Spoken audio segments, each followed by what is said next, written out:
বার কাউন্সিলের সভাপতি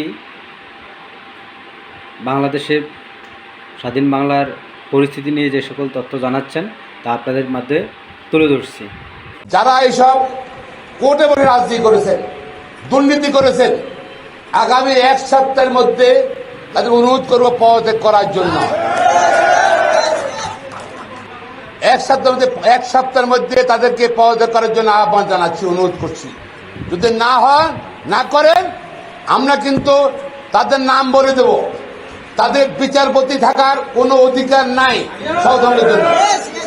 আপনারা আওয়ামী লীগ করবেন কোর্টে বসে বিচারপতি হয়ে, আওয়ামী লীগ করবেন আওয়ামী লীগ করে, আওয়ামী লীগের বিচারপতি হয়ে বিচার করবেন রাজনৈতিক নেতা কর্মীদের, তা হবে না।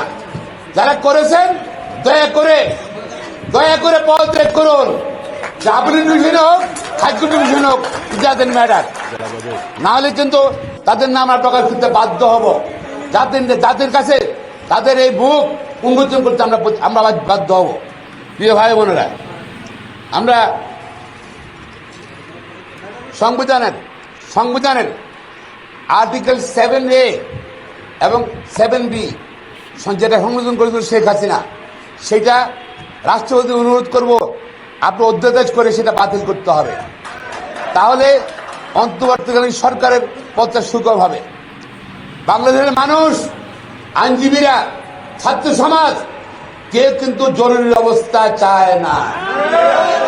আমরা চাই না যে আবার নতুন করে মইনুল আহমেদ, আমরা প্রিয় ভাই বোন না, মুক্তিযোদ্ধার তালিকা আওয়ামী লীগ 16 বছর ক্ষমতা আছে, তারা এখনো মুক্তিযোদ্ধার তালিকা করা হয়নি, কিন্তু মুক্তিযোদ্ধার সার্টিফিকেট দিয়ে তাদের সন্তানকে চাকরি, নাতিনের চাকরি দেওয়া হয়েছে।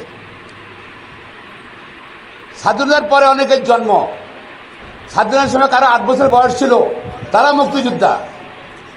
শামসুদ্দিন মানিক, বিচারপতি শামসুদ্দিন মানিক লন্ডনে ছিল, সে মুক্তিযোদ্ধা। বিচারপতি শামসুদ্দিন মানিকের মতন যারা ভুয়া মুক্তিযোদ্ধা, অনতি বিলম্বে তাদের এবং যারা জন্ম হয়েছে, বাবার জন্ম হয়েছে স্বাধীনতার পরে, তারা নাকি মুক্তিযুদ্ধ হয়ে গেছে। এদের খনন বাতিল করতে হবে এবং তাদের বিচারের আওতায় নিতে হবে। পাশাপাশি যারা মুক্তিযুদ্ধের সার্টিফিকেট দিয়ে চাকরি করছে তাদের বিরুদ্ধে আইনগত ব্যবস্থা নিতে হবে। ভুয়া মুক্তিযুদ্ধকে তারা অসম্মান করার জন্য, কলঙ্কিত করার জন্য তাদের বিরুদ্ধে শাস্তির ব্যবস্থা গ্রহণ করতে হবে।